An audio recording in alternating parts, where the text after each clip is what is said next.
नमस्कार, मेरा नाम भवन्यु भगत है। मैं जम्मू कश्मीर एनएसयूए का जनरल सेक्रेटरी हूँ। मेरे साथ मेरे साथी स्टेट के सेक्रेटरी तरुण सिंह मनास और विकास बिल्ला भी खड़े हैं। आज का जो हमने मुद्दा रखा है वो मुद्दा हमने रखा है उस चीज के ऊपर जिससे छात्रों को एंजाइटी, ओवर एज के इश्यू और डिप्रेशन कहीं ना कहीं किसी हद तक दिया हुआ है, यानी कि जेकेएसएसबी काफी टाइम से पब्लिसिटी में है, काफी टाइम से पब्लिक के बीच में है और वो उनका जो इमेज है वो ऐसी बन चुकी है कि वो एकदम स्कैम का सेंटर, स्कैम का हब बन चुकी है।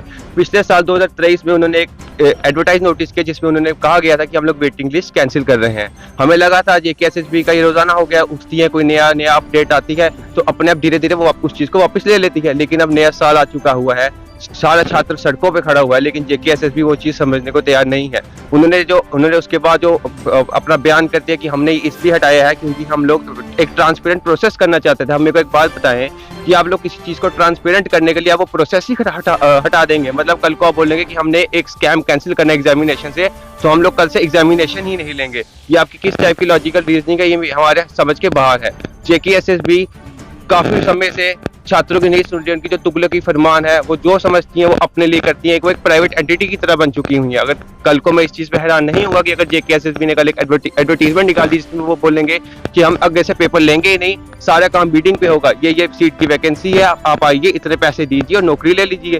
क्या वो मेरे ख्याल से वो हमसे बहुत बड़े हैं, जो एडमिनिस्ट्रेशन में बैठे हैं हमसे काफी बड़े हैं, उम्र में भी बड़े हैं और सब वो सारे एज ए स्टूडेंट निकल के गए हुए हैं। क्या वो लोग नहीं चाहते कि अगर हमने किसी चीज को हमने आगे किसी को नौकरी देनी है तो उसके लिए एक पूरा प्रोसेस होता है। सबसे पहले जो डिपार्टमेंट है वो अपनी सीटें आगे रेफर करती है, उसके बाद फिर वो लोग एडवर्टीजमेंट निकालते हैं, छात्रों को टाइम दिया जाता है फॉर्म भरने का, सब कुछ करने का।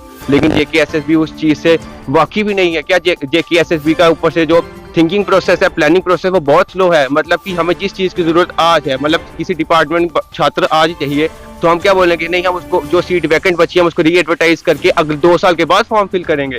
ये कहीं ना कहीं उनकी मानसिकता दिखाती है। शायद जेकेएसएसबी वो भूल चुकी है कि अगर हम समय का सही इस्तेमाल करते हैं तभी किसी इंसान का जो एक भविष्य है वो सुधरता है। लेकिन जो जेकेएसएसबी है वो छात्रों के भविष्य के साथ खेल रही है। तो हमारी जेकेएसएसबी से यही गुहार है कि जितने हमारे भाई बहन बाहर रोडों पे खड़े हैं इस मुद्दे के लिए कि जो वेटिंग लिस्ट है वो वापस की जाए, तो उसको लाया जाए, क्योंकि ये प्रोसेस जनाब बहुत बड़ा है। अब एक क्या बोलते, किसी को रिक्रूट करने के लिए प्रोसेस ही कैंसिल नहीं कर सकते हैं। तो मेरी एलजी साहब से भी हाथ जोड़ के गुजारिश है, विनती है कि वो कहीं ना कहीं इस मुद्दे पे आए और इस पे अपनी दखल अंदाजी करके छात्रों के हक की बात करें। शुक्रिया।